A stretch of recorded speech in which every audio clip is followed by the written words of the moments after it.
The office fell strangely quiet the moment Owen Mercer closed the top drawer of his desk. No one stopped typing. No one spoke. But every pair of eyes followed him as he folded a faded family photo, placed it inside a worn leather folder, and calmly reached for the cardboard box sitting beneath his chair. Across the room, CEO Gavin Holloway crossed his arms. "Do as I said, or quit." Owen nodded once. "I guess you've made the decision for both of us. If you believe in kindness and second chances, please like, comment, share, and subscribe to Kindness Corner 2.0. For nearly 8 years, Owen had worked at Brighton Logistics, a freight coordination company based just outside Columbus, Ohio. It wasn't glamorous work. Most people never thought about what happened after clicking order now. Owen did. Every shipment, every delayed truck, every damaged pallet eventually landed on someone's desk, and most of the time, that desk belonged to him. His co-workers joked that Owen could solve a scheduling disaster with nothing more than a yellow notepad and a cup of gas station coffee. He laughed with them because it was easier than admitting how tired he always felt. 3 years earlier, his wife, Marissa, had passed away after a sudden illness that gave the family almost no warning. Since then, life had become a careful routine built around his 6-year-old daughter, Nora. Every weekday started at 5:15 in the morning. Owen packed lunches before sunrise, braided Nora's curly brown hair after watching the same online tutorial dozens of times, and walked her into Maple Grove Elementary before driving 25 minutes to work. He was never late. Not once. The people closest to him knew the effort behind that simple fact. His elderly neighbor, Mrs. Callahan, watched Nora for 30 minutes every afternoon until Owen finished work. Owen paid her what he could, though she constantly tried to refuse. "You already shovel my driveway," she would remind him. "And you already spoil my daughter," Owen would answer. Life wasn't easy, but it worked. Until Brighton Logistics hired Gavin Holloway. The previous CEO had retired after nearly 30 years with the company. Employees expected another practical manager. Instead, corporate brought in Gavin. 42 years old. MBA. Expensive suits. Perfect speeches. He believed every business problem could be solved by squeezing more hours from employees. Within weeks, flexible schedules disappeared. Remote work ended. Family accommodations were quietly removed from the handbook. "Consistency creates excellence," Gavin repeated during meetings. To Owen, it sounded more like, "Your life outside this building doesn't matter." At first, Owen tried adapting. He rearranged childcare. Skipped lunches. Answered emails after Nora went to bed. Sometimes he found himself replying to work messages while sitting beside her as she colored dinosaurs at the kitchen table. She finally looked up one evening. "Daddy." "Yeah. Are you listening?" He looked down. She hadn't asked because she needed help. She had asked because she already knew the answer. That question stayed with him for weeks. Spring brought heavy rain to Columbus. Road closures became common. School buses ran late. Delivery schedules collapsed. Everyone at Brighton worked harder than ever. Including Owen. One Thursday morning, Mrs. Callahan called. "I hate asking this, sweetheart," she said softly, "but my arthritis is acting up. I don't think I can watch Nora after school tomorrow." Owen thanked her anyway. Then he spent his lunch break calling every daycare within 20 miles. None had space for one afternoon. That evening he emailed Human Resources asking for permission to leave 2 hours early on Friday and make the time up over the weekend. No reply. Friday arrived. At 2:10, HR finally answered. Denied. Company policy. He walked upstairs to speak with Gavin directly. The CEO barely looked away from his laptop. "We all have responsibilities. I understand. So handle yours without asking the company to bend. My daughter doesn't have anyone to pick her up. Then hire someone. I can't afford emergency childcare every time something changes. Gavin finally looked up. And that's the company's problem. The office grew quiet. Owen chose his words carefully. I've never asked for special treatment. And I'm not giving any. I've covered weekends. Your job. I've worked holidays. Also your job. I haven't taken a sick day in almost 4 years. Gavin leaned back. Then maybe you're due for one. The sarcasm landed harder than either man expected. Owen stood silently for several seconds. I only need 2 hours. No. Then I don't know what else to do. Gavin shrugged. Do as I said, or quit. Owen didn't argue. He didn't raise his voice. He simply walked back to his desk. One by one, he removed the few personal things that had collected there over 8 years. The chipped coffee mug Nora painted in kindergarten. A tiny wooden truck she insisted brought him good shipping luck. A family photograph from happier days. His co-workers watched in uncomfortable silence. Even those who rarely spoke to Owen understood what was happening. His closest teammate, Priya Banerjee, quietly approached. You don't have to do this. He smiled sadly. I do. You'll find another job. I hope so. What about insurance? He looked toward the photo in his hand. I'll figure that out. He carried the cardboard box through rows of cubicles. No dramatic speech.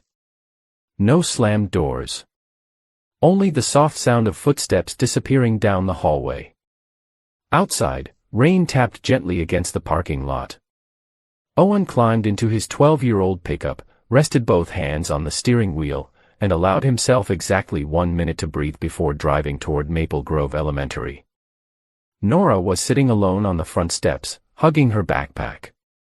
The moment she saw the truck, her face brightened. I knew you'd come. Owen smiled, though it took effort. I'll always come. She climbed inside and immediately noticed the cardboard box resting on the passenger seat. Daddy. He looked at the road.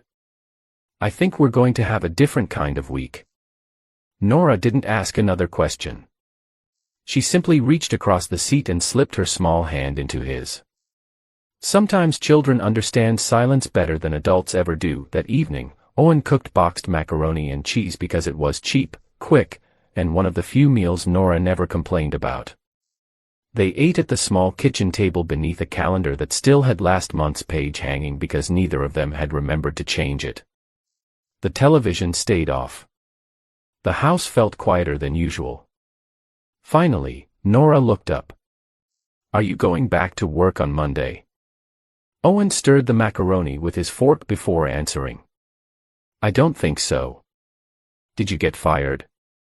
He smiled faintly. No. I left. She nodded as if that explained everything. Children often accepted the truth more easily than adults. She simply reached into her backpack and pulled out a drawing she'd made at school. It showed the two of them holding hands outside a little house with an oversized sun smiling overhead. At the bottom she'd written in uneven letters. Dad is always there. Owen folded the paper carefully and slipped it into his wallet. I think this belongs with me. The next morning began the same way every Saturday had for years. Coffee. Laundry. Groceries. The only difference was that Owen wasn't checking work emails every few minutes. Instead, after dropping Nora off at a birthday party, he sat inside the public library with his laptop, updating his resume. He wasn't looking for a dream job. He was looking for stability. The first few applications disappeared into silence. The second week wasn't much better. One company wanted overnight shifts. Another offered less than he had made 10 years earlier. A recruiter complimented his experience but admitted they were looking for someone without scheduling restrictions. Owen thanked her anyway. After hanging up, he stared out the apartment window for several minutes. For the first time since leaving Brighton Logistics, doubt began creeping in. Maybe Gavin had been right. Maybe company simply didn't care anymore. Meanwhile, Brighton Logistics was beginning to feel Owen's absence.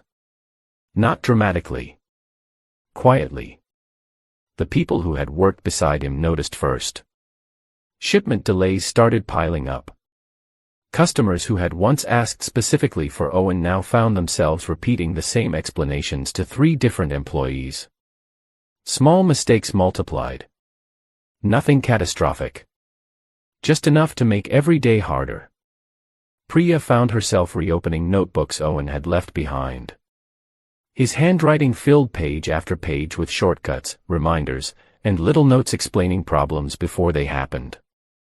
One sticky note simply read: "Always call Henderson Foods before assuming they're late. They're receiving dock changes schedules every Friday."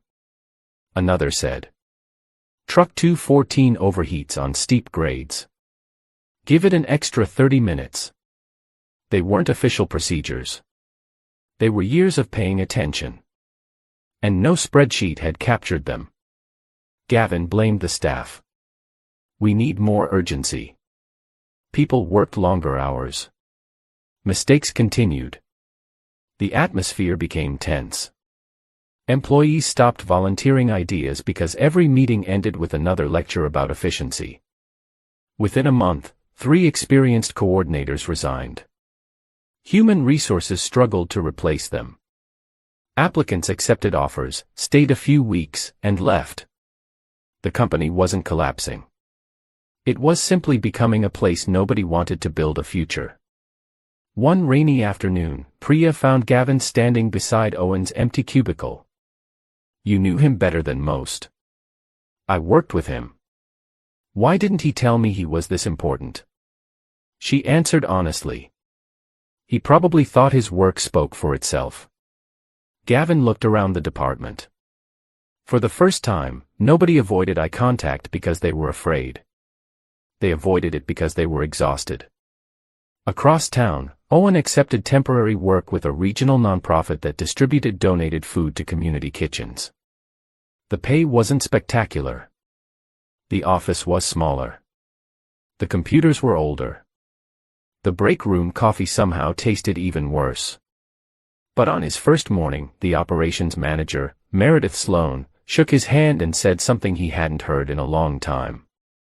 "We're glad you're here." Not because they were desperate. Because they meant it. When Owen explained that he needed 15 minutes every afternoon to pick up Nora before finishing the rest of his work from home, Meredith didn't reach for a policy manual. She simply asked, "Can you still meet your deadlines?" "Absolutely." "Then we're good." The conversation lasted less than a minute. Yet it felt strangely unfamiliar. The weeks settled into a healthier rhythm. Nora began spending afternoons in one corner of the nonprofit office after school. Someone eventually found an old box of colored pencils. The receptionist taught her how to water the office plants. Drivers arriving with food donations greeted her by name. She became part of the place without anyone planning it. One afternoon Owen noticed something that made him smile. A handwritten sign had appeared on the office refrigerator. "Nora's yogurt. Please don't eat it." Someone had even drawn a smiley face beside it. Back at Brighton Logistics, one of the company's oldest clients requested a meeting. Not to negotiate prices. To discuss service quality. For years, their shipments had arrived almost flawlessly. Now delays were becoming common. Phone calls went unanswered. Problems took days instead of hours. The client representative didn't shout. That somehow made the meeting feel worse. "We're not angry," she said calmly. "We're disappointed." After she left, Gavin sat alone in the conference room longer than anyone expected.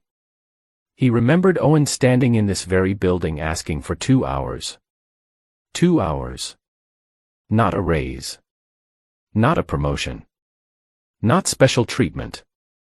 Just enough time to pick up his daughter. Somehow, that request had felt unreasonable. Now the company had spent months trying to recover from losing someone whose value had never appeared on quarterly reports. Several days later, Gavin drove past the community warehouse while visiting another client. He recognized Owen's old pickup parked outside.